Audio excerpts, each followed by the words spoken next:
name is Craig Moran. I'm going to talk to you today about colon cancer awareness and treatments. Colon cancer is one of the most deadly cancers out there if not treated early. However, if treated early, it generally is curable and most easily treated. Now, colon cancer does not discriminate for age, sex, or gender.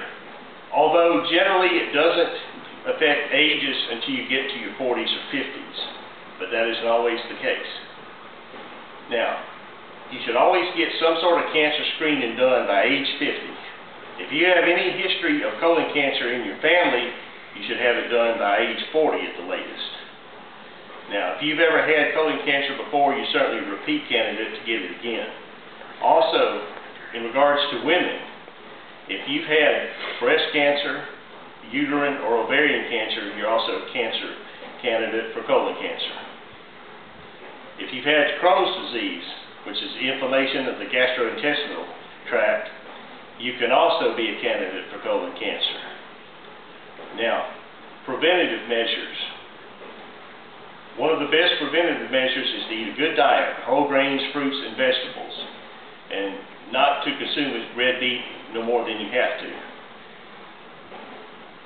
Now, also, you need to not be a long-term smoker. As history has determined, long-term smokers are candidates for colon cancer. Also, have a good exercise regime in your program.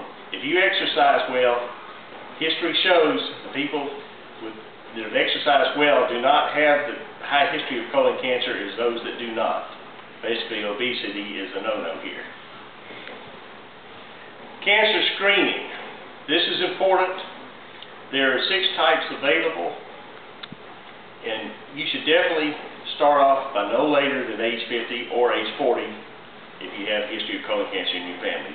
The screening types, there's a fecal occult blood test known as an FOBT. There are 2 different types, where it's basically taking a stool sample and examining for certain chemicals to determine whether you may or may not have colon cancer. There's a sigmoidoscopy.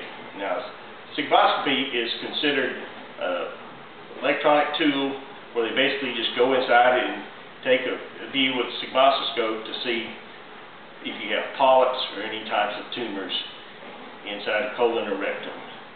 A colonoscopy is a more detailed version of a sigmoidoscopy in that you have to have a clean colon the day before using a substance that they give you to take to clean out your colon for the upcoming test. They go in with a scope and view the entire colon rectum area, and it goes the entire colon, like a sigmoidoscopy. Now, there's also what they call a virtual colonoscopy, which uses computer images in addition to just the scope, and it gives a detailed version of what the colon looks like all through. Now, with this, it also requires colon cleaning the day before as with a regular colonoscopy. And there are other treatments as well, but those are some of the main ones. Now, colon cancer, as every cancer, has different stages. They're generally 5, but they're not number 1 through 5, they're numbered 0 through 4. Stage 0 is just where there's small cancer cells. They're barely detectable. Stage 1, they've hit the lining of the wall, but haven't gone beyond it. Stage 2, they started to go beyond the wall, but not outside of it. Stage 3, they've gone into the lymph nodes outside the wall, but not spread to other parts of the body.